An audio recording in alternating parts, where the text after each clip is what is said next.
అశోక్ గజపతిరాజు ఈ పేరుని ప్రత్యేకంగా పరిచయం చేయాల్సిన అవసరం లేదు. 7 సార్లు శాసనసభ్యులుగా, పార్లమెంటేరియన్గా, రాష్ట్రంలో రెవెన్యూ, ఆర్థిక ఇలాంటి అనేక కీలకమైన శాఖలు నిర్వహించిన మంత్రిగా, కేంద్రంలో పౌర విమానయాన శాఖ మంత్రిగా ఆయన అందరికీ తెలిసిన వాళ్ళే. ఇప్పుడు ఎన్నికల సమయంలో ఆయన అభిప్రాయాలు ఏ విధంగా ఉన్నాయి, పార్టీ లైన్ ఏంటి అనేది మనం స్పష్టంగా తెలుసుకునే అవకాశం మనకుంది. అశోక్ గజపతి గారు నమస్తే. నమస్కారం. సార్, ముందుగా డెమోక్రసీ ఎలా నడుస్తుంది? అంటే స్పిరిట్ ఆఫ్ డెమోక్రసీ పెరుగుతా రావాలి. Letter is one angle, spirit is another angle. లెటర్లో చాలా మటుకి రాజ్యాంగంలో ఉంది, చట్టాలు ఉన్నాయి. ఇప్పుడు మొన్నే మీకు సర్పంచ్లు గొడవ అయ్యాయి. మనము విచిత్రమైన విషయము ఏందైతే ప్రజలు పన్నులు కడతా ఉంటారు. కేంద్ర ప్రభుత్వాన్ని కడతారు, రాష్ట్ర ప్రభుత్వాన్ని కడతారు, స్థానిక సంస్థలు అర్బన్ కానీ రూరల్ కానీ బేసిక్గా ఇక్కడ పన్నులు కడతారు. ఇప్పుడు కేంద్ర ప్రభుత్వం డివాల్యూమెంట్స్ రాష్ట్రంపై ఉంటాయి, స్టాచ్యుటరీ డివాల్యూమెంట్స్, అలాగా పంచాయతీలు అండ్ అర్బన్ రూరల్ ఇవన్నీ ఉంటాయి. రాష్ట్ర ప్రభుత్వం కూడా డివాల్యూమెంట్స్ ఉన్నాయి. స్టేట్స్కి ఎలా డివాల్వ్ చేయాలి రాజ్యాంగంలో ఉంది. ఫినాన్స్ కమిషన్స్ ఇది చేస్తారు, బడ్జెట్స్ ఉంటాయి. అయితే మీరు ఏ సర్పంచ్ని అడిగినా ఈవేళ అధికార పక్షంలో ఉన్న సర్పంచ్ని కూడా అడిగితే ఆయనే చెప్తారు వారి డబ్బులు ఎక్కడ పోయాయి. ఇప్పుడు చట్టరీత్యా చూస్తే మీ గ్రామ సభలు అవ్వాలి,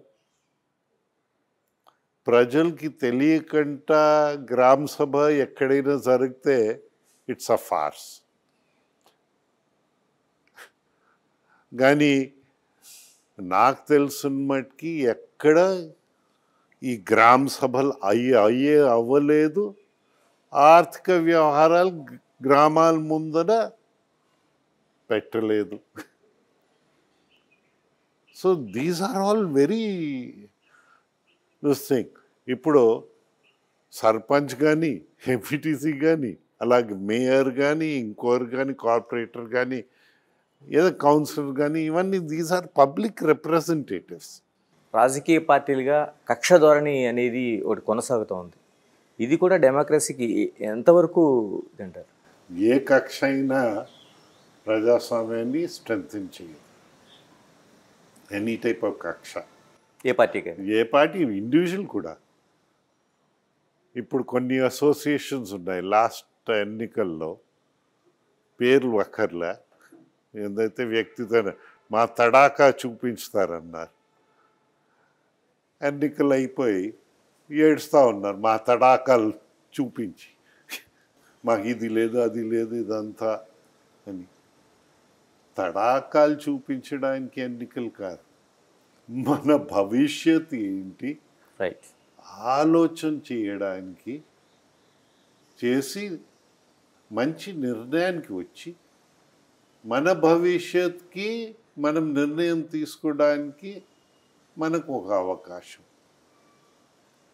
అది కేంద్ర ప్రభుత్వం కావచ్చు, రాష్ట్ర ప్రభుత్వం కావచ్చు, లోకల్ బాడీస్ కావచ్చు, ఏదైనా మనకి మన భవిష్యత్ ఏంటి మన నిర్ణయం తీసుకుంటాం. ఇప్పుడు మీరు నాన్ డెమోక్రటిక్ నిర్ణయాలు తీసుకున్నారనుకో, మీరే ప్రైస్ పే చేయాలి. మాకు నవరత్నాలు అన్నారు, దాంట్లో రత్నం అంచుల వారీగా మద్యపానాన్ని నిషేధిస్తామని. ఇప్పుడు అవుతుందా? 25 years అమ్మేసి పారేస్తారు, 20 or 25 years. సో మీకు ఇంటెన్షన్ ఉందా లేదా ఏంటి ఇదంతా? This one thing you have to think of. ఇప్పుడు ఎప్పుడైనా ప్రజా ఆస్తులు తాకట్టు పెట్టడం విన్నామా? స్కూల్ భవనాలు కానీ మా ఉత్తర కోస్తా జిల్లాలో ఎక్కువగా ఇవి ఎంతైతే విశాఖపట్నం టౌన్లో ఎక్కువగా తాకట్టు పెట్టారు. ఏంటి తాకట్టు? ప్రజా ఆస్తులు. This is how we are running. This is not the correct way. I don't think this is democratic. గతం చేసిన అప్పులు, ప్రభుత్వం చేసిన అప్పులు అది కంటిన్యూ అవుతుంది. Continuous process. It's a public interest. ఇట్లా పబ్లిక్ని ముంచడానికి పనికి వస్తుంది. కానీ పబ్లిక్ ఇంట్రెస్ట్ ఎప్పుడు? When you take a loan say to generate a asset which will give a return to the people. ఇప్పుడు మాకంతా గమ్మత్తైన విషయాలు. మనకి మన రాష్ట్రంలో ఎన్నో ముఖ్యమంత్రులు మారారు. ఇప్పుడు నాగార్జున సాగర్ ఎగ్జాంపుల్ కట్టడం ప్రారంభించారు. పూర్తయ్యేసరికి ఎన్ని ముఖ్యమంత్రులు మారుతా, ఎన్ని గవర్నమెంట్లు మారాయి, కానీ ఏదైనా నాశనం చేస్తారా? మొన్న ఎగ్జాంపుల్ తీసుకో, మన Polavaram parliament answer. Where are we heading? Record breaks అవుతున్నాయి. ఎక్కడ అవుతున్నాయి? ఎక్కడ జరగకూడదు అక్కడ అవుతుంది. ఇప్పుడు మన ముఖ్యమంత్రి, గౌరవ ముఖ్యమంత్రి ఎగ్జాంపుల్. బెయిల్పై ఇన్ని సంవత్సరాలు ఉన్నారు బయట. ఈ అట్లీస్ట్ ముఖ్యమంత్రి అయ్యే ముందు వారానికి సంతకం పెట్టేవారు. ఏం సాధించామంటే 5 సంవత్సరాలు మా ముఖ్యమంత్రి వారానికి సంతకం లేకుంటే సాధించాం. అది ప్రజలకి పనికొచ్చే సాధన ఏంటి? What is it? సో ఇలాగ నవ్వుల పాలు అయిపోయి ఉన్నామా రాష్ట్రంలో అన్ని పరిస్థితులు అనేది మాకు కనిపించుతుంది. సార్, అదే ప్రశ్న వాళ్ళు చంద్రబాబు నాయుడు కూడా వేస్తున్నారు. ఇప్పుడు ఆయన కూడా జైలుకి వెళ్ళాడు, బెయిల్ తీసుకొని ఉన్నాడు కదా అనేది ప్రశ్న అది వాళ్ళ వైపు నుంచి వినిపిస్తూ ఉన్నారు. చంద్రబాబు దొంగతనం చేశారా? మీరే జైల్లో పెట్టారు. 52 రోజులు జైల్లో పెట్టారు. మీరు కోర్టుకి ఏమన్నారు తర్వాత? మా దగ్గర రుజువులు ఉన్నాయి, మేము మీకు సమర్పించడానికి టైం కావాలి, ఇంకా అంతవరకు జైల్లో ఉంచారు. అదే కదా మీరు చేస్తుంది. జగన్ జైలుకి వెళ్ళారు. దేనికోసం వెళ్ళారండి? మహాత్మా గాంధీ జైలుకి వెళ్ళారు. దేనికోసం వెళ్ళారండి? మహాత్మా గాంధీ జైల్లో చాలా సంవత్సరాలు ఉన్నారు. దొంగతనాన్ని పట్టుబడి జైల్లో ఉండి బెయిల్పై రాలే బయట. That's a difference. మన దేశంలో చాలామంది మాజీ ప్రధానమంత్రి స్వతంత్రం వచ్చిన తర్వాత మొరార్జీ దేశాయ్ జైల్లో ఉన్నారు, చంద్రశేఖర్ జైల్లో ఉన్నారు, జవహర్లాల్ నెహ్రూ, ఎమర్జెన్సీ వాజ్పేయి జైల్లో ఉన్నారు. కానీ ఎవరు దొంగతనంపై పట్టుబడి జైల్లో ఉండలే. That's a difference. అయితే మన ప్రజలు నిర్ణయం తీసుకున్నారు, ఒక దొంగని తీసుకొచ్చి పెట్టారు, అనుభవిస్తున్నాం అంతే. సార్, మనం ఎన్నికలకి సంబంధించి మాట్లాడుకున్నాం సార్. ఇప్పుడు వైసీపీ మేము సిద్ధం అంటూ ముఖ్యమంత్రి హోదాలో ఆయనే నేను రెడీ అని చెప్తున్నాడు. మనం ఎప్పుడు సంసిద్ధం అవుతాం? ఇంకా మనకి చర్చల్లో వాటిలో నడుస్తూ ఉన్నట్టు సిద్ధంగానే ఉంటాడు, అన్నిటికీ సిద్ధమే. ఆయన సిద్ధంగానే ఉంటాడు. లూటీ చేయడానికి సిద్ధంగా ఉంటాడు, ప్రజల్ని ముంచడానికి సిద్ధంగా ఉంటాడు. ఆయన ఎప్పుడు అంతే. సింపుల్ ఎగ్జాంపుల్ ఇస్తాను. గవర్నమెంట్కి సంబంధం లేని విషయం, 1954లో మా స్వర్గీయ తండ్రి పేద పిల్లలకి భోజనాలు పెట్టాలని ఒక ట్రస్ట్ జనరేట్ చేశారు. 1954లో శ్రీకాకుళం జిల్లాలో భూమి ఉంటే వైజాగ్లో సింహాచలం దేవస్థానంకి ఇచ్చి, ఏంటది? ధర్మం. ఇక్కడ విజయనగరంలో చదువుతున్న పిల్లలకి భోజనాలు పెట్టాలి. ఈ గవర్నమెంట్ వచ్చింది 16 నెలలు ఆపేశారు భోజనాలు. శాంక్షన్ స్ట్రెంత్ ఎంత? 450 మంది పిల్లలు భోజనాలు పెట్టి చదివించారు. దేవుడి పేరులో చేయాలి పని, అంతే. It's a very simple thing. అది ఆపేశారు. 450 మందిలో హెచ్చుగా ఎవరు ఉన్నారు అంటే పాపులేషన్ హెచ్ మన ప్రాంతంలో బీసీస్. మరి భోజనాలు ఆపేశారు. సెలక్షన్ ప్రాసెస్ అంతా ఉంది. గవర్నమెంట్ మనీ కూడా కాదు. అన్న క్యాంటీన్ అట్లీస్ట్ ఏదైనా సబ్సిడీ ఉంటే గవర్నమెంట్ తరఫున దాతలు దొరకకపోతే వచ్చేది. అన్న క్యాంటీన్ ఎత్తేసారు, ఇది కూడా ఎత్తే రిస్టోర్ చేయవలసి వచ్చింది ఆఫ్టర్ ద కోర్ట్స్ దిస్తే. ఇలా నాన్ గవర్నమెంటల్ యాక్టివిటీ కూడా జరిగినాయి కంటే చేస్తారు. ఇలా సార్ పార్టీకి పొలిట్ బ్యూరో సభ్యులుగా ఉన్నారు. ఇప్పుడు ఒకవైపు జగన్తో పూర్తి స్థాయి పోటీ అంటున్నారు, మరోవైపు పవన్ కళ్యాణ్, ఇప్పుడు బీజేపీతో చంద్రబాబు వెళ్తారు పేపర్లో చూసారు. అంటే ఎప్పటికీ మనకి సంపూర్ణంగా తేలే అవకాశం ఉంటుంది. సీట్ల సర్దుబాటు కావచ్చు, మీ వాళ్ళకి ఒక గ్రీన్ సిగ్నల్ కావచ్చు. చూడు, మా వాళ్ళకి రెడ్ సిగ్నల్ ఎప్పుడు లేదు. రాజకీయం అనేసరికి కంటిన్యూస్ ప్రాసెస్. వాటి ఎలక్షన్స్లో ఫిట్స్ అండ్ స్టార్ట్స్ కావు, కంటిన్యూస్ ప్రాసెస్. మా వాళ్ళకి కంటిన్యూస్ ప్రాసెస్గా వెళ్తున్నాం సార్. అంటే ఆల్రెడీ అందరూ ప్రిపేర్ అయి ఉన్నారు, అంటే ఎప్పుడు పోటీ చేద్దామని వాళ్ళు ఉన్నారు, జిల్లా కావచ్చు లేకపోతే రాష్ట్రం కావచ్చు. చూడు, పోటీ చేయడం ఎవరైనా చేయవచ్చు, దాంట్లో అనుమానం నాకైతే లేదు. డెమోక్రసీలో ఎవరైనా చేయవచ్చు. అయితే పోటీ ఎందుకు చేస్తున్నావు అనేది you have to define it to your self. అంటే సర్దుబాటు ఎలా జరుగుద్దండి? అంటే ఇంకా సర్దుబాటు ఇంక వాళ్ళంతా ఏదైనా సర్దుబాటు చేయడానికి ప్రయత్నించుకోవచ్చు. ప్రయత్నం చేస్తే సక్సీడ్ అవ్వచ్చు, ఫెయిల్ అవ్వచ్చు. ప్రయత్నమే కాకపోతే సక్సీడ్ అయ్యే ప్రశ్నే లేదు కదా. ఏదైనా ఇప్పుడు గవర్నమెంట్ పని చేయాలని ప్రయత్నిస్తే కొన్ని విషయాల్లో సక్సీడ్ అవుతాయి, కొన్ని విషయాల్లో ఫెయిల్ అవుతుంది. మనుషులు కూడా అంతే. అసలు ప్రయత్నం చేయకుండా కూర్చున్నాం అనుకో, అన్ని విషయాల్లో ఫెయిల్ అవుతాయి. ఇక్కడ కూడా అదే ఫెయిల్ అవుతావు. అంటే నిన్నటి వరకు పవన్ కళ్యాణ్ జనసేన అన్నాం, ఇప్పుడేమో బీజేపీతో కొత్తగా ఆ పొత్తుల కోసం అంటున్నాం. చూడు, పొత్తులు ఉండాలని కొందరు అనుకుంటారు, అది దాంట్లో తప్పు లేదని నేను అనుకుంటున్నాను. కానీ పొత్తు దేనికోసం, అక్కడ కొంచెం క్లారిటీ వస్తే బాగుంటుంది. ఆ క్లారిటీ వస్తే జనానికి చెప్పడం ఈజీ, వెళ్ళడం ఈజీ. ఆ క్లారిటీ కోసం ఎదురు చూస్తాము.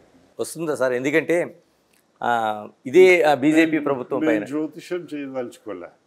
అంటే ఇదే బీజేపీ లేదా దేవుడికి తెలియాలి. నేను సింపుల్గా చెప్పాలంటే, కాంగ్రెస్ అధికారంలో ఉంది మన రాష్ట్రం విభజన చేసేటప్పుడు.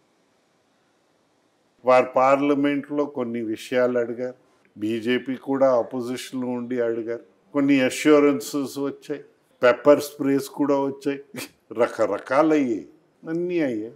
18 అంశాలు కదా అది అష్యూరెన్సెస్. 11 ఇన్స్టిట్యూషన్స్, దాంట్లో ఒకటైనా పూర్తయిందా ఎంతవరకు? సో మీకు ఇలాంటి కొన్ని సమస్యలు ఉన్నాయి. ఇప్పుడు పూర్తి చేయవలసిన బాధ్యత కూడా కేంద్ర ప్రభుత్వందే, అడగవలసిన బాధ్యత రాష్ట్ర ప్రభుత్వంది. గతంలో 11 ఇన్స్టిట్యూషన్స్కి భూములు అప్పచెప్పారు, ఇన్స్పెక్షన్స్ చేశారు, కంపౌండ్ వాల్స్ కట్టి అప్పగించారు. ఇది జరిగింది ఈ రాష్ట్రంలోనే. మెడ వంచి తెస్తారన్నారు. ఎవరు మెడ ఎక్కడ వంచారో ఎక్కడ పడేశారో నేను చెప్పక్కర్లేదు. ఇవాళ ఒక్క ఇన్స్టిట్యూషన్ ఈయన అడగరు, వారు చెయ్యరు. ఇది కాక ఇటీవలే ఒక గమ్మత్తైన విషయము, రైల్వే జోను మీరు 56 ఎకరాలు అడిగితే ఇవ్వలేదని రైల్వే జోన్ మానేశారు. అదే కదా అన్నారు. ఎవరి బాధ్యత అండి? రాష్ట్ర ప్రభుత్వానికి బాధ్యత, కేంద్ర ప్రభుత్వానికి బాధ్యత. బాధ్యత అయిన కేంద్ర రాష్ట్ర ప్రభుత్వాలు ఆలోచించాలంటావా? ప్రజలు ఆలోచించాలి. అనాలోచిత మనుషుల్ని, అనాలోచితంగానే వ్యవస్థల్ని మనం తెచ్చి మనం వెళ్తే ఏమవుతాం? అదే ఆలోచించమంటున్నాం. సిద్ధం ఉండవచ్చు, ఇంకా ప్రజలకి లూటీ చేయాలని చాలా సిద్ధం ఉండవచ్చు, అది కాదు ప్రశ్న. మాకు ఇంకా ఒక పక్కన కొందరు ప్రజాప్రతినిధులు మా పార్టీ చూడకండి, పబ్లిక్ స్టేట్మెంట్స్, టీచర్స్తో మాట్లాడుతూ ఇంతటితో మాట్లాడుతూ మా మొగాలు చూడండి అని. ఇంకా బాబు దండం. మొగాలు చూడడం కాదు, మన భవిష్యత్ ఏంటి, మనం ఆ విషయంలో ఆలోచించి ముందు. సార్, రాష్ట్ర ప్రయోజనాల కోసం మీరు కేంద్ర మంత్రిగా రాజీనామా చేశారు. అప్పుడు తెలుగుదేశం ఒక స్టాండ్ తీసుకుంది, అవిశ్వాస తీర్మానం వరకు వెళ్ళారు. ఇన్ని జరిగినాయి రాష్ట్ర ప్రయోజనాలు దీంతో. ఇప్పుడు అదే బీజేపీ పార్టీతో ఈ రోజున పొత్తు పెట్టుకోవడానికి ప్రయత్నం చేస్తున్న ఏవైతే ఉన్నాయో ప్రజలు ఎలా చూస్తారు, ఎలా అంగీకరిస్తారు? అది నేను చెప్పలేను, నేను జ్యోతిషం చెయ్యను. కానీ మన భారతదేశంలో ఒక భాగం, మన రాష్ట్ర ప్రయోజనాలు మనం కాపాడాలి. దెబ్బతిన్నాం ఉదాహరణకి మనకి ట్రైబల్ యూనివర్సిటీ, మన విజయనగరం జిల్లా పాత జిల్లాలో ఇక్కడ 400 చిల్లర ఎకరాలు కంపౌండ్ వాల్ కట్టి వారందరిని దిశం చేసి ఫైనలైజ్ చేసి తెచ్చారు. అక్కడ కొంత ట్రైబల్స్ ఉండేవారు, వారికి రీహాబిలిటేట్ కూడా ఆ రోజు చేశారు. బయట ఇల్లులు కట్టి వారికి ఇది చేసి అదంతా రీహాబిలిటేట్ కూడా చేశారు. వీరు వచ్చారు. మా ఉత్తర కోస్తా జిల్లాలో ప్రత్యేకత ఏంటంటే రియల్ ఎస్టేట్పై అందరు పడ్డారు. కల్లులు వచ్చాయి, ఈ ట్రైబల్ యూనివర్సిటీ పోయింది. తర్వాత రెండో ఇది వచ్చింది కొన్ని నెలల కిందన, ట్రైబల్ యూనివర్సిటీ ఇక్కడ మళ్ళీ ఫౌండేషన్ ప్రధానమంత్రి గారు వేస్తున్నారు. ఎక్కడ వేస్తున్నారు కనుకుంటే వర్చువల్గా వేస్తున్నారు. ఓకే, వర్చువల్ ప్రధానమంత్రి గారు వర్చువల్గా ప్రోగ్రామ్ చేయవచ్చు, కానీ వర్చువల్గా ఉండదు కదా యూనివర్సిటీ. ఎక్కడెక్కడంటే ఈరోజు వరకు అందరు బుర్ర గోక్తా ఉన్నారు. అయితే మనం ఇంకా గోకాల బుర్ర వద్దా అనేది మన పైన ఉంది. ఇంకా గోకడంతో బుర్ర గోకడంతో మనం సంతృప్తి పడాలంటే మన ఇష్టం. తడాకా చూపించడానికి, బుర్రలు గోక్కోవడానికి ఎలక్షన్స్ దీనికోసం దయచేసి వాడకండి. మన భవిష్యత్తు మనం ఆలోచించి వెళ్తే సక్సీడ్ అవుతావా లేదా ఫెయిల్ అవుతావా ఓ డిఫరెంట్ మ్యాటర్. మేము కూడా ఏవియేషన్లో చేసాం కొన్నాళ్ళు. 4 years చేశారు. 4 years చేసాం. ఉడాన్ స్కీమ్ సక్సెస్ అని మీరే అంటున్నారు. I'm very happy. మనం ఆ రోజు ఫార్ములేట్ చేయగలిగాం, దేశానికి ఒక సేవ చేయగలిగాం. గ్రీన్ఫీల్డ్ ఎయిర్పోర్ట్స్ వెస్టర్న్ దీంట్లో వచ్చేసింది. ఈస్ట్ కోస్ట్ దగ్గర ఆగిపోయింది. వెస్టర్న్ కోస్ట్ దగ్గర మోపా ఆపరేషన్ స్టార్ట్ అయిపోయింది. జిఎంఆర్ అది చేసింది. ఇది జిఎంఆర్ ఇచ్చారు, సేమ్ జిఎంఆర్. ఇక్కడ ఏంటి ఆ రోజు దాంతో సమానంగా ఇన్సూరెన్స్గా ఆ టైమే పర్మిషన్స్ అంతా ఇచ్చారు. ఎందుకు రాలేదు? మీరు ఫస్ట్ క్యాబినెట్ మీటింగ్లో 500 ఎకరాలు తగ్గించారు. మీరే ఇచ్చారు స్టేట్మెంట్ ఫస్ట్ క్యాబినెట్ మీటింగ్లో, ప్రెస్ బ్రీఫింగ్లో, అన్నిట్లో. మేము మాజీ ఏవియేషన్ మినిస్టర్ ఇది ఏంటని అడిగితే మాకు సమాధానం ఏంటి?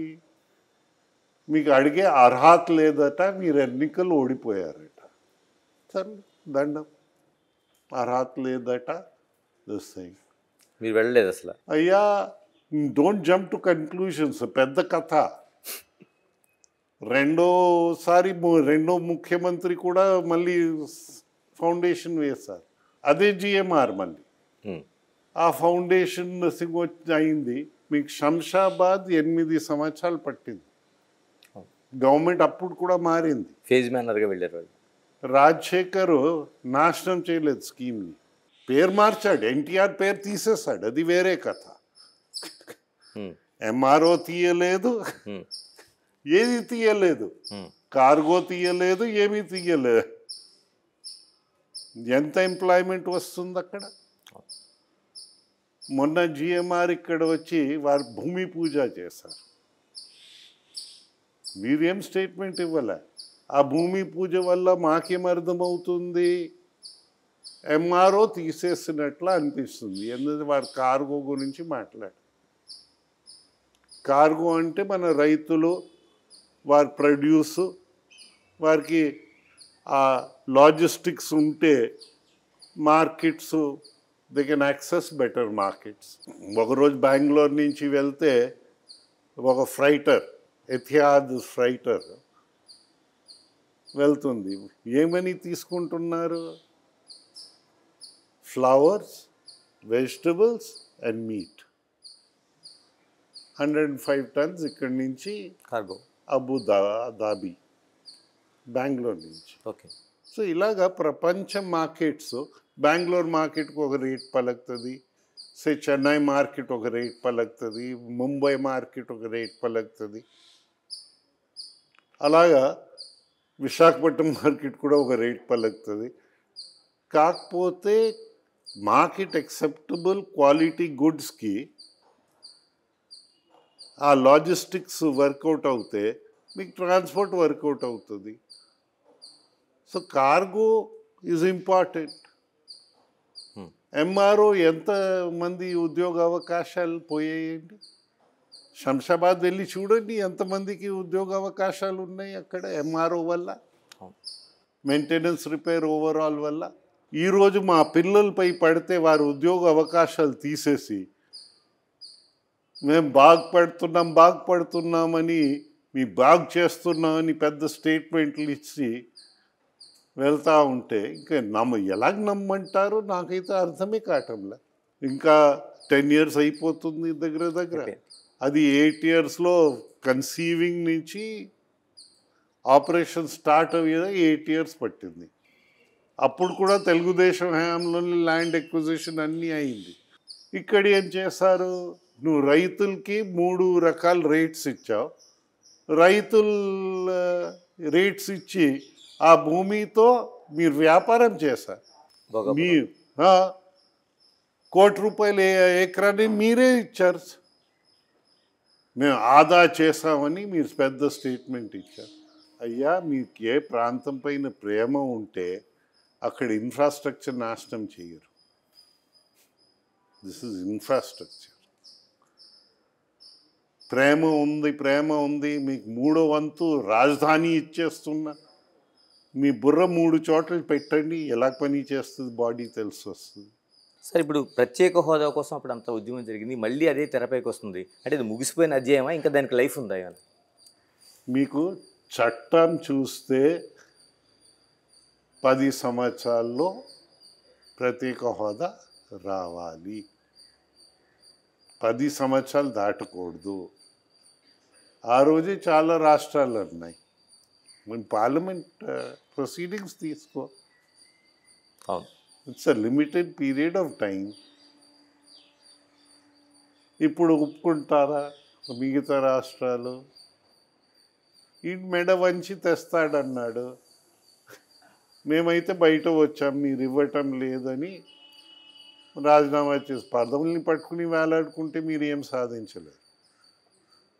మేము పదవులను విడిచిపెట్టి బయట వచ్చారు. ఈ జైలు వెళ్ళకంటే బయట ఉండడానికి ఈ నాటకం. ఇది క్లియర్గా కనిపిస్తూ ఉంది, అందరికీ కనిపించేది ఇదే. ఇప్పుడు నిన్న అసెంబ్లీలో మాట్లాడుతూ ముఖ్యమంత్రి జగన్ చెప్తారు, ఆయన కేంద్రంలో పూర్తి స్థాయి మెజారిటీ రాకుండా ఉంటే బాగుంటుంది, ఎందుకంటే మనపైన ఆధారపడితే ఈ ప్రత్యేక హోదా కానీ అది మనకు వచ్చే అవకాశం ఉంటుందని ఒక స్టేట్మెంట్ ఇచ్చారు. ఆయన ఎలా చూడాల్సిన అవసరం ఉంది? ఏంటో ఆయన అవగాహనము అది. మిగతా రాష్ట్రాలు ఒప్పుకుంటాయా? అయిపోయింది, ఆల్మోస్ట్ 10 years అయిపోయింది. ఇక 10 years అయిపోతుంది. అవును. ఏం what are we trying to do? మనం కావాలని అడుగుతాము, అది వేరే కథ. మాకు 10 సంవత్సరాలు ఏ పని జరగలేదు, ఇప్పుడు తెలంగాణ మన పిల్లలకి అక్కడ సీట్లు 1 నిమిషం దాటిన తర్వాత ఇస్తారా? నా అభిప్రాయంలో ఇవ్వరు. క్లియర్ అండి, క్లియర్ కట్ అందులో. 10 సంవత్సరాలే కాదు, మాకు ఆ హక్కు 10 సంవత్సరాలే. 10 సంవత్సరాల లోపల ఇవన్నీ కడతారనే కదా. ఒకటైనా పూర్తి చేస్తే ఎవరైనా అనుకోవచ్చు. 10 సంవత్సరాల్లో అవుట్ 11 ఇన్స్టిట్యూషన్స్ ఒకటి కూడా పూర్తి కాలేదని ఆ సత్యాన్ని కొన్ని స్టార్ట్ అయిన మాట వాస్తవం. మిగతా యూనివర్సిటీస్లో స్టార్ట్ అయ్యి ఇవన్నీ. అవును. స్టాఫ్ ఇటీవలే ఆ ట్రైబల్ యూనివర్సిటీకి ఎవరికో ఇది ఇచ్చారట, అపాయింట్ చేశారు. ఆయన ఎక్కడ కూర్చుంటున్నారో తెలియటం లేదు. క్లాసెస్ ఎక్కడైనా జరుగుతున్నాయో తెలియటం లే. మీకు తెలిస్తే దయచేసి చెప్పండి, మేము కూడా వెళ్ళి చూస్తాం, మేము అట్లీస్ట్ సంతోషిస్తాం. సార్, మరోవైపు విశాఖపట్నాన్ని రాజధానిగా చేయడానికి ఉండే అభ్యంతరం ఏముందంటే ఉత్తరాంధ్ర జిల్లాలకు ఏమైనా ప్రయోజనం ఉందా లేదా? చూడు, రాజధాని అంటే అర్థం ఏంటి, మీ మైండ్లో ఏంటి? ఇప్పటికే మీకు అధికారులు దొరకటం లేదు. ఎవరు వెళ్ళినా ఈడు తిప్పుతున్నాడు, ఆడి మీటింగ్లో ఉన్నారు. చూసి అధికారులు ఎగ్జిక్యూటివ్ని సర్వీస్ చేయాలి, లెజిస్లేచర్ని సర్వీస్ చేయాలి. లిటిగేషన్ ఉంటే మన డీజీపీ హైకోర్టు మెట్లు ఎక్కాడు కదా. ఇంకా మిగతా సెక్రటరీ సంగతిని మాట్లాడను, ఉన్నాయి, బోల్డ్ ఉన్నాయి. మీకు what is it you have in mind? రాజధానిలో 3వ వంతు ఇచ్చి మీ ఆలోచించే విధానం 3 వంతులు చేయండి, పెట్టండి 3 చోట్ల. మీరు ఎలా బాడీ పని చేస్తుందో మీకు తెలుస్తుంది. ఇప్పుడు simple thing, government of India ఉంది, వికేంద్రీకరణం అని 1 వింగ్ ఆఫ్ ద కాన్స్టిట్యూట్ తీసుకుని లక్షద్వీప్లో పెట్టు, 1 వింగ్ అండమాన్స్లో పెట్టు, 1 వింగ్ లేలో పెట్టు. ఎలా పని చేస్తూ చూడు. ప్రతిపక్షంలో ఉన్నప్పుడు రైతులు త్యాగం చేస్తున్న నాడు మీరు ఏమన్నారు? 30,000 ఎకరాల కంట పైన ఉంటేనే క్యాపిటల్. అక్కడ కూడా ఎక్కడన్నారు మీరు యాజ్ లీడర్ ఆఫ్ ఆపోజిషన్? మీరు అన్ని మాటలు మీకు తెలియవా? సార్, ఇంత లోతుగా పబ్లిక్ ఇప్పుడు ఆలోచిస్తుందా? 2019లో వాళ్ళు గెలిచిన తర్వాత ఈ మార్పు అంతా మీరు గమనిస్తున్నారు, పబ్లిక్లోనే ఇంకా ఉన్నారు మీరు. ఇంత మీరు అనుకున్నదంతా ఆలోచన ప్రజలకు కానీ లేకపోతే ఓటర్లకు కానీ అనిపిస్తుందా? మేము ప్రజల నుంచి కదా వచ్చిన మనుషులు, వారే కదూ ఎఫెక్ట్ కొట్టింది, వారికే కదా. ఇప్పుడు మొన్నే మీ పేపర్సే రాశారు, ఐటీ ఇన్ఫర్మేషన్ టెక్నాలజీ మనకి ఒక ఉద్యోగం ఉంటే మన పిల్లలకి ఆంధ్రప్రదేశ్లో 100 ఉద్యోగాలు తెలంగాణలో ఉంది. ఇదే కదా రాసా, డీటెయిల్స్ కూడా ఇచ్చా. ఏమనుకోమంటారు? మీరు విశాఖపట్నంలో ఐటీ కంపెనీస్ కోసం తయారు చేసిన ఇన్ఫ్రాస్ట్రక్చర్ అంతా ఖాళీ చేయించారు. ఎందుకంటే ఉత్తర కోస్తా జిల్లాలపై ప్రేమ అభిమానం ఎక్కువ కనుక ఆ ఉన్న ఎకనామిక్ యాక్టివిటీ పోయింది, ఉద్యోగ అవకాశాలు పోయాయి. అంతే కదా. ఏం అర్థం చేసుకోమంటారు? ఉత్తర కోస్తా జిల్లాలపై ప్రేమ ఉంది కనుక 3వ వంతు రాజధాని ఇస్తారని కనుక ఏమనుకోమంట? మనము let us not over simplify. Simplification కావాలి, కానీ ఓవర్ సింప్లిఫైయింగ్ వల్ల సమస్య తీరుతుందని నేను అనుకోను. ఇండస్ట్రియలైజేషన్ కావాలి. ఇండస్ట్రీస్ని ఇక్కడి నుంచి పంపించితే ఏదో ఒక సబ్మిట్ పెట్టి ఈ 5 సంవత్సరాలు తూతూ మంత్రంగా చేస్తే మీకు జాబ్స్ వచ్చేస్తాయని నేనైతే అనుకుంటాను. కంటిన్యూస్ పర్సుయేషన్ ఉండాలి, ఇది ఇంపార్టెంట్. ఇది చేయకపోతే అన్ని విధాలుగా దెబ్బతింటుంది ఆంధ్ర రాష్ట్రం. నాగరిక ప్రపంచంలో primary health and primary education A democracy అయినా దీనికి ప్రయారిటీ గవర్నమెంట్స్ ఇస్తారు. గవర్నమెంట్ స్కూల్స్లో ఒక్క సంవత్సరంలోనే అకాడమిక్ ఇయర్లో మన ఆంధ్రప్రదేశ్లో 6,50,000 మంది పిల్లలు తగ్గిపోయారు. అకాడమిక్లో ఆంధ్రప్రదేశ్ రాష్ట్రంలో గవర్నమెంట్ స్కూల్స్ అంటే ఏంటి? Panchayat schools, government schools, municipal schools, ఇవే కదా పేదవాళ్ళు చదువుతున్న చోట. ఏదో విలీనియం అని పేరు పెట్టారు. ఏ మంత్రి గారండి, ముఖ్యమంత్రి పిల్లలు 4-5 కిలోమీటర్లు నడుచుకుని స్కూల్కి వెళ్తున్నారా? మీరు ఎలా చేశారు? ఎంతవరకు వెళ్ళిపోతుంది ఇది?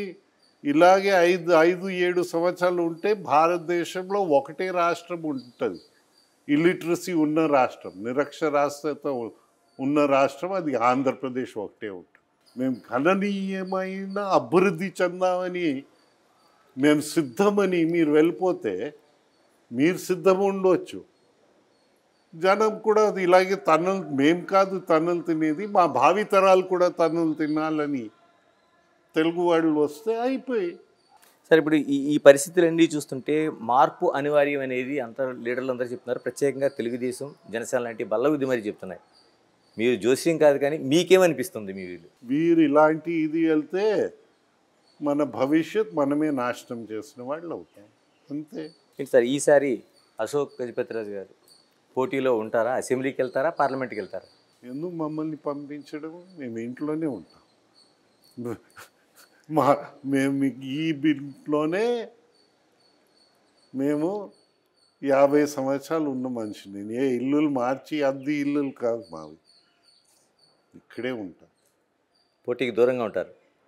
పోటీ చేయకూడదని మేము అనుకుంటున్నాం. ఎందైతే ఉచిత సలహాలు ఇవ్వడానికి మాలాంటి మనుషులు పనికి వస్తాం. మాకు ఇటీవలే ఒక ఆపరేషన్ అయింది, స్పైన్ అండ్ యాన్యూరిజమ్స్, మేజర్ ఆపరేషన్స్. మా గతంలో ఉన్న ఎనర్జీ లెవెల్స్ బాగా తగ్గాయి ఈ సర్జరీస్ వల్ల. ఇంత ముందన మేము చేసిన పని మాకు సంతృప్తి ఇచ్చేది. ఆ స్థాయిలో మనం పని చేయగలుగుతామా లేదా డౌట్గా ఉందని నేను పార్టీకే చెప్పాను, ఆలోచించండి అని. ఎందైతే మేము పార్టీ మనుషులు, మేము ఉంటేనే పార్టీ లేకపోతే కాదు అని చాలామంది పని చేస్తారు. అలాగే చేయకూడదు. ఒక సిద్ధాంతాన్ని, ఒక కార్యక్రమానికి మనం సపోర్ట్ చేయాలి, చేస్తూ వెళ్తాం. అంటే ఒక కింగ్స్ ఫ్యామిలీ నుంచి వచ్చారు, ఇక మీద భవిష్యత్తులో కింగ్ మేకర్స్గా చూడొచ్చు అంటారా పాలిటిక్స్లో? ఉచిత సలహాలు ఇవ్వచ్చు. ఎందైతే మాకు బాగా ఎక్స్పీరియన్స్ ఉంది, మేము అనుకుంటున్నాం మాకు ఎక్స్పీరియన్స్ ఉందని. ఎందైతే మనకి రఫ్లీ 10 ఎన్నికలు పోటీ చేసాం, 8 గెలిచాం. సో ఎక్స్పీరియన్స్ వచ్చింది. భావితరాలకి ఎక్స్పీరియన్స్ పనికి వస్తే మంచిది అని నేను అనుకుంటా ఉన్నా. అంటే ఇన్ కేసు గవర్నమెంట్లో ఉంటే ఈ ఎక్స్పీరియన్స్ ఇంకా ఉపయోగపడుతుంది కదా? అంటే మనకు ఆ లెవెల్ ఉండాలి కదా, ఆ యాక్టివ్ లెవెల్లో. ఇప్పుడు సింపుల్గా చెప్తాను, కేంద్ర మంత్రిగా అదే బెడ్పై 3వ రాత్రి పడుకోవడం లేదు. అది మన సొంత ఇల్లు ఉండవచ్చు, ఢిల్లీలో క్వార్టర్ ఉండవచ్చు, గెస్ట్ హౌస్ ఉండవచ్చు, హోటల్ ఉండవచ్చు, ఎక్కడైనా. 3rd night in the same bed. అలాంటి ఇది మనం చేయగలుగుతామా? ఇంకా ఇప్పుడు మీరు వారసత్వ రాజకీయాలంటేనే అంగీకరించిన పరిస్థితి. ఎందుకంటే ఎప్పుడు మీరు పొలిట్ బ్యూరో సభ్యుల దగ్గర నుంచి ఎక్కడ ఏ మీటింగ్ అయినా స్పష్టంగా చెప్పే విషయం.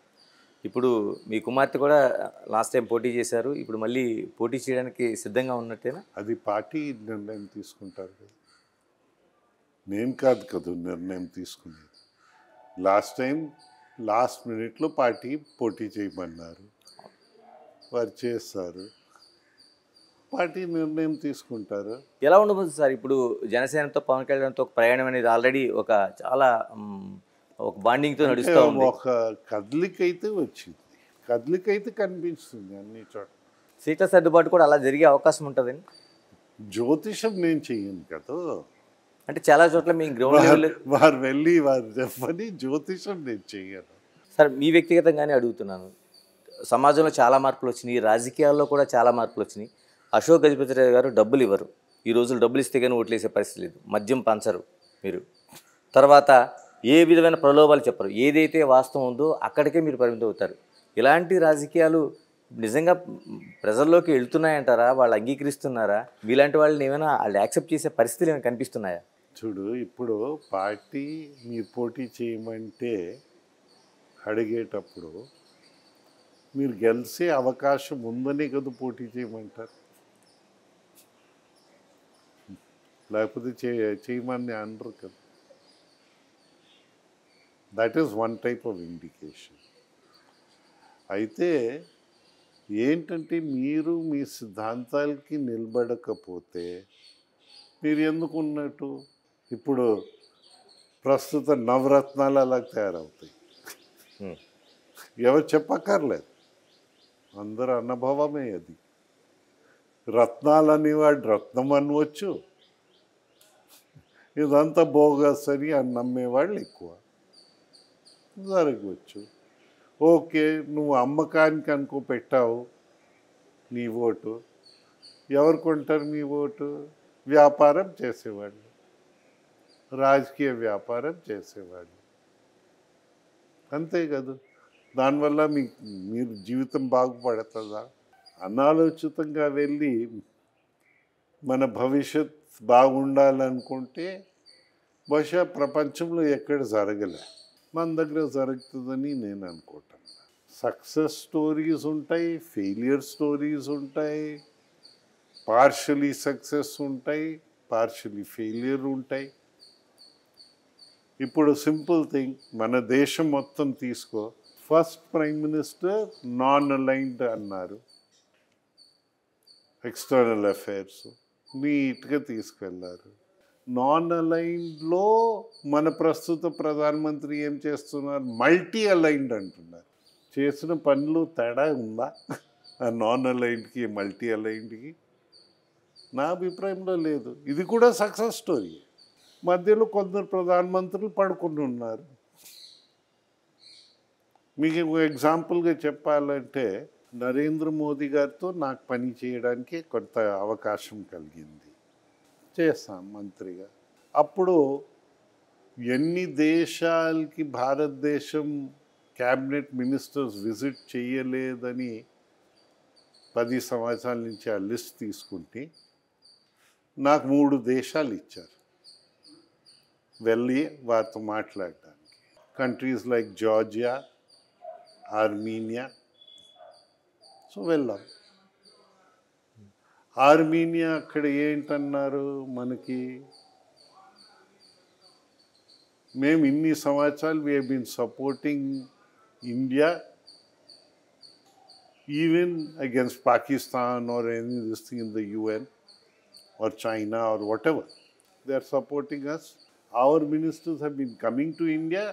No minister, cabinet minister from India has come there. మా క్యాబినెట్ మినిస్టర్స్ ఎక్కడ వెళ్ళేవారు? యూరప్, అమెరికా, ఆఫ్రికా కూడా చాలా దేశాలు వెళ్ళా. నేను రాగానే నరేంద్ర మోదీ గారికి ఉత్తరం రాస్తాను, this my visit, this is what has happened, this is my observations. వెంటనే ఆ వైస్ ప్రెసిడెంట్ గారు అప్పుడు వెంకయ్యనాయుడు గారిని పంపించారు, ఎక్స్టర్నల్ అఫైర్స్. మీరు it's not that this thing simple. ఇప్పుడు జవహర్లాల్ నెహ్రూ ఏం చేస్తారు? అందరితో, అలాగే అందరితో నరేంద్ర మోదీ పేరు మార్చారు, అది వేరే కథ. కానీ యాక్టివిటీ ఇప్పుడు స్లీపింగ్ కాకుండా లేసిన యాక్టివిటీ చేస్తారా లేదా? So that's one is a success story, one is a failure story. అయితే ఒక చోట సక్సీడ్ అయ్యావని అన్ని చోట్ల సక్సీడ్ అయ్యావని కాదు, ఒక చోట ఫెయిల్ అయ్యావని అన్ని చోట్ల ఫెయిల్ అయ్యేవి కావు. కానీ అదే రాష్ట్ర ప్రభుత్వం చూస్తే అన్ని రంగాల్లో ఫెయిల్. ఏ ఒక్క రంగం కూడా సక్సీడ్ అయిన రంగం మాకు కనిపించదు.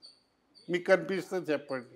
ఎంతకాలం సార్ మీరు ఇందాక చిన్న పోలిక చేశారు, అంటే హైదరాబాద్లో నాకు 100 ఉద్యోగాలు వస్తే ఇక్కడ సాఫ్ట్వేర్ సంబంధించి ఒక ఉద్యోగం వస్తుంది అనేది ఒక అనాలిసిస్. ఎంతకాలానికి ఆంధ్రప్రదేశ్ రాష్ట్రం కనీసం దాంతో సమానంగా అయినా ప్రయాణం చేసే అవకాశం ఎంతకాలంలో కనిపిస్తుంది? అయ్యో, మీరు ప్రయత్నించాలి కదా. ఇప్పుడు గతంలో ప్రభుత్వం ప్రయత్నించింది, చాలా చోట్ల ఇన్ఫ్రాస్ట్రక్చర్ కట్టారు. మన వైజాగ్ క్లాసిక్ ఎగ్జాంపుల్. అక్కడే వెళ్ళి అడగండి, మీకు బెటర్ యూటిలిటీ కావాలా స్పేస్తో. వారు హైలీ మొబైల్ ఇండస్ట్రీకి వారు వెళ్ళిపోయారు. ఇప్పుడు వారిలో కాన్ఫిడెన్స్ పెరగాలి కదా. వారు అడిగిన ప్రశ్నకి వారు కన్విన్స్ అయ్యేటట్ల ఎలాగా. ఇప్పుడు గవర్నమెంట్స్ డెమోక్రసీలో మారవచ్చు. మనం శంషాబాద్ అనుకున్నాం ఆ రోజు, సింపుల్. రాజశేఖర్ రెడ్డి మారాడు, శంషాబాద్ ఆపలే. పేరైతే ఇన్నాడు చేశాడు కానీ ఆపలే ప్రాజెక్ట్ని. నువ్వు ఇక్కడ ఆపేసి పంపించేసావు. కేసీఆర్ ఆపలేదు, కేసీఆర్ కూడా ఆపలే. నువ్వు వైజాగ్లో ఆపేసి అందరినీ పంపించి మళ్ళీ రమ్మంటే బాబు ఇంకో మీ అలాంటి మనిషి వచ్చాడు అనుకో, ఆయనకి ఊరికేనే ఆ బిరుదులు రాలే. ఆ బిరుది ఏంటో అందరు తెలుసు, అందరు సైకో అని పిలుస్తూ ఉంటారు ఎక్కడ వెళ్ళినా. ఆ బిరుదిని కాపాడడానికి ఓవర్ టైం పని చేస్తున్నట్ల మాకు అనిపిస్తూ ఉంది. ఈ పరిస్థితుల్లో ఉన్నాం. సార్ చివరిగా చెప్పండి, మీరు 1978 ఆ ప్రాంతం నుంచి పుచ్చలపల్లి సుందరయ్య గారు, గౌతు లచ్చన్న గారు, అక్కడి నుంచి ఎన్టీఆర్ గారు, ఇప్పటి వరకు అనేక రాజకీయ నాయకులు చూస్తున్నారు. రాజకీయాల్లో విమర్శలు ప్రతి విమర్శలు జరుగుతూ ఉంటాయి, కానీ ఇప్పుడు చూస్తున్న రాజకీయాన్ని చూస్తే ఏమనిపిస్తుంది అసలు మీకు? చూడు, మనకి రాజకీయంలో ఓ సెన్స్ ఆఫ్ డైరెక్షన్ ఉండకపోతే కష్టం. సెన్స్ ఆఫ్ డైరెక్షన్ చాలా ఇంపార్టెంట్.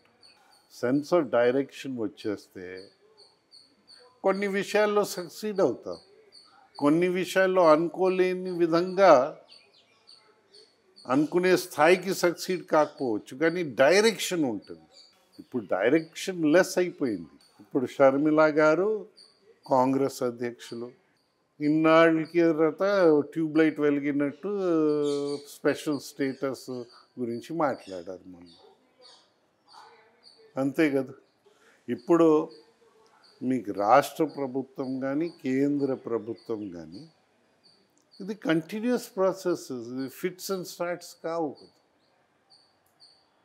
నువ్వు ఫిట్స్ అండ్ స్టార్ట్స్గా ట్రై చేస్తే మీకు వర్కౌట్ కాదు కదా. This is the big problem.